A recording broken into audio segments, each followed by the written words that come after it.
Fazilat tərbiyesi ata-onadan başlandı namlı kitabının davamı huzuringlarda. Mikrofon oldida Alinur abla Seydar. Ögünüş, oyun oynaştır. Mən kichik Karolni qandaq tərbiyələş üstüdə oylanıyotganda, təbii halda dadamның gəplərini esimə aldım. Dadam, ögünüşнең bir xil vəzifə olub qalmasligini, kişini azaplaydigan xizmət olub qalmasligini, əksincə bir xil qiziqishdan iborat bo'lish kerakligini deydi. Mağa nisbatan aytganda kitob o'qish va o'rganish haqiqatan bir xil havas. Chunki mayli bolalik davrim bo'lsin, o'smirlik davrim bo'lsin va yoki hozir bo'lsin, o'rganish menga xuddi o'yinga o'xshash xushallik ato qilib keldi. Margaret Williamga qo'rsoq ko'targan ash minutdan boshlab men kitob o'qish va o'rganishning uning bolalik xushalligini tortib olishiga hargiz yo'l qo'ymayman. Agar William o'rganishdan xushallik his qilmasa, onunğa hech nima o'rgatmayman deb qasam qilgan edim. Albatta, mening Williamni o'rganishga amroq qila oladiganimga to'liq ishonchim bor edi. Chunki o'rganish aslida bolalarning tabiati bo'lib, men faqat muvaffaq yetaklasam bo'ladi. William beshiklik chog'da albatta o'qishni va yozishni bilmaydi. Shunga uning bu mazgildagi asosli o'rganishi, buni o'rganish degandan ko'ra o'yin degan tuzuk, hikoya anglash edi. Balalarga nisbatan aytganda hikoya aytib berishdimi unumli tarbiya usuli yo'q. Hikoya balalarning xotirasini chiniqtirib qolmay, yana tasavvurini qo'zg'atadi. Buningdan boshqa balalar hikoya anglash orqali yana nurg'un bilimlarni o'rganib oladi.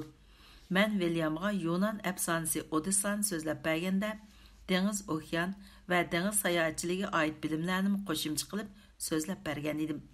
Ba'zi ota-onalar balalarga majbur holda ko'p narsalarni o'rgatishni yaxshi ko'radi. Ular buningdan yaxshi unumga erisha olmay qolmay, aksincha balani o'rganishdan bezor qilib qo'ydi. Agar bilim hikoya ichiga singdirib o'tilsa, balalar ash bilimlarni intayin kuchli qizg'inlik bilan qabul qiladi. Uning ustiga mushundaq o'rgangan bilim oson asdan chiqib ketmaydi. Men Williamga doim aytib bergan hikoyalar, Yunan afsonalari, nemis xalq cho'jaklari va Shakespeare dramalardan oddiylashtirilgan hikoyalardan iborat edi. Williamning ayog'i chiqqandan keyin Margaret doim uning bilan birga Shakespeare dramalaridagi voqealiklarni o'rinlash o'yinini o'ynaydigan bo'ldi. Keyin men Williamga tarix va jo'g'rafiya bilimlarini o'rgatganimda, uning bilan har xil tarixiy shaxslarning rolini olib o'ynagan edik. Rol elishdan burun ikkilimizning ash voqealarning orqa ko'rinishlarini pishiq bilishimiz shart edi. Bundaq bo'lganda mush voqeaga aloqador o'rin, shaxs qatorliq ahvollar tabiiy holda uning esida qoladi. Buningga solishtirganda maktabdagi yilnomalarni bolalarga o'lik yaltadigan tarix darsligining qilchimi qiziqarli yeri yo'q bo'lib, vaqt o'tgan sari o'quvchilar uningdan zerikmay qolmaydi. William o'yin qo'yish usuli bilan o'rgangan tarix bilimlari uning esida qolib qolmay, balki yana o'rgangan bilimlarini to'liq tushunoladi. Men Williamga bir mazgil rasm chizishni o'rgatgan edim. Aslida bu orqali uning ko'z tish qobiliyatini chiniqtiray degan. O'ylamagan yerdan u rasm chizishni yaxshi ko'rib qoldi. U bir mazgil o'zining rasm qalami bilan yaratgan kichik dunyosida mast bo'lib yurdi. Bir kuni Williamning uyiga kirsam, u yerda o'ltiribdi. Rasm qalami bilan rasm taxtasi yiroqda turardi. Uning xafa o'ltirganligini ko'rib yeniga bordim va beshini silab turib, "William, nima bo'lding?" deb so'radim. William undamadi. U yanil xafa edi. Bundaq chog'da uning nimaga xafa bo'lganligini so'rab o'ltirish behuda ovarchilik. Uningdan ko'ra uni xushal qildigan amalni topay deb o'yladim. Shuning bilan men hech nima demayla, rasm qalam bilan rasm taxtasini olib, rasm chizishga boshladim. Birinchi chiziqni chizganda Williamning ko'zining quyrug'ida qarayotganligini sezdim. Men yerda o'ltirgan, beshida yopirmoqlar unib ketgan bir kuchukni chizdim. Bu chog'da William yanili yerda o'ltiradi. Ammo uningda qiziqish qo'zg'alyotadi. "Kuchukning beshiga qandoq yopirmoq unsin?" deb so'radi u. Chunki u yerda o'ltiravergachga kassi yerga yiltib tortib ketdi. Shunga albatta yopirmoq chiqdi, dedim men. William turib qoldi. Ondan tushandi bo'lg'ay kulib ketdi. Men uning kayfiyatining yaxshinib qolganligini ko'rib, uningdan so'radim. "Sizga kelmadimi, William?" Sizg'im bu, biroq taladagi av daraxtni har qancha qilibmi yaxshi suzolmadim. Yana uduldagi uymi bor, deb javob berdi u. Men uningga yaxshi suzolmasliging balkim aldiraqsonlik qilganligingdandir. Rasmsiz ishda savrchan bo'lish kerak. Amaliyotda har qanday ishni qilishda savrchanlik bo'lmasa bo'lmaydi. Buningdan boshqa sen sizgan manzaramo bak murakkabkan. Bilishing kerakki, rasmsiz ishda manzarni o'z ayni bo'yicha ko'chirib sizishning hojati yo'q. Sen faqat manzardan olgan ta'sirotni sizib chiqsanglar bo'ldi. Masalan, men sizgan bayiq kuchuk dal mening bayiq ta'sirotim. Men uy kirgan sen yerda o'ltirib ekansan. Mening kirganimni ko'rib, kasang yerga iltis tortib qolgandek midirlabmi qo'ymading? William yana kuldi. Qo'limdan rasm qalam bilan rasm taxtasini olib, rasm chizishga boshladi. Bu qatim u 2 soatdan ortiq vaqt sarf qilib sizdi. U sizgan rasmni menga ko'rsatganda bakma hayron qoldim. Qo'limdagi mush rasmni 4 yoshqim kirmagan bir bolaning sizganligiga zodil ishongim kelmadi.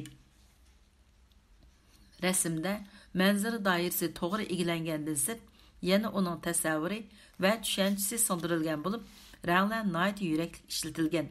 Uşaq təfsilatlarını sizish bilan cheknib qolmagan. Daraxt baraqsiniga butunlay yeshil rang berish bilan bo'ldi qilmay, hatto atrofdagi uylarmi anda sonda alichbar yeshil rang bilan bezalgan edi. Men intayin hayajonlandim. Naq maydonda uningdan bu rasmni menga berishni o'tindim. William xushallik bilan ma'qul bo'ldi. Men bu rasmni ta bugun kunigacha qimmatli buyum sifatida saqlab kelyapman. Chunki o'g'lim sodda uslub bilan sizib chiqqan bu go'zal manzara mening nazarimda har qanday danglik rassamning asaridanmi qimmatli edi. Margaret ikkimiz Williamni tarbiyalaganda o'qitish mazmunining o'xshashmasligiga qarab, o'qitish usulini muvofiq tanglab turdik. Bunda qilishdagi maqsadimiz uning o'rganish qizg'inligini davomli saqlab qolish uchun edi. Balalar qiziqqaq, yangi shaylarni yaxshi ko'radigan bo'lg'achqa, ziyoda aqliylashgan, sistemlashgan bilimlarga nisbatan ularda tabiiy bezorlik tuyg'usi bo'lganligini bayqadim. Shuning uchun amal bar Williamni sistemlik bilimlarni o'rganishga majburlamadim.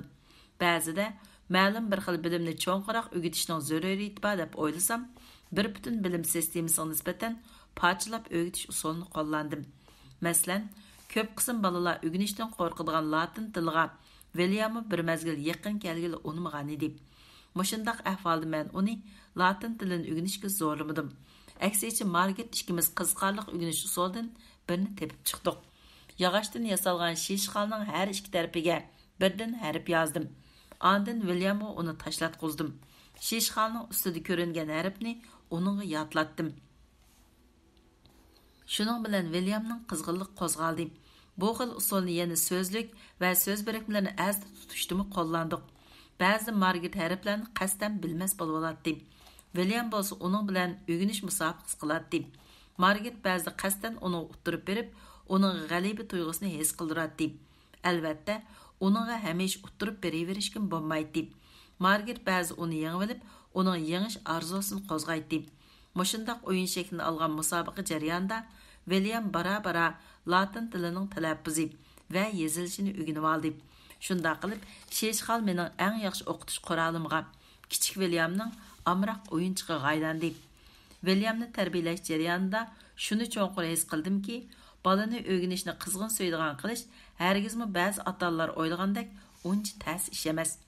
Aksicha bolaga biror narsa o'rgatish bekmi ko'ngillik. O'yin o'ynagandek o'rganish dadamning menga bergan samimiy maslahati. Shundaqla mening jimi yosh ota-onalarga beradigan samimiy maslahatim.